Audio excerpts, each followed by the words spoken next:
Deux juifs racidiques ont été touchés par balle dimanche soir. Les deux hommes se rendaient au tombeau de Joseph dans la ville de Naplouse qui avait été vandalisé plus tôt par des Palestiniens quand ils se sont fait tirer dessus par des terroristes.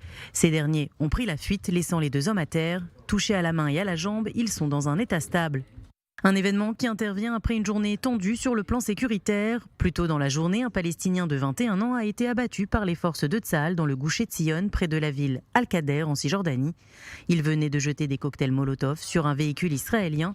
Il a rapidement été neutralisé par des soldats qui se trouvaient à proximité pour une opération dans la zone.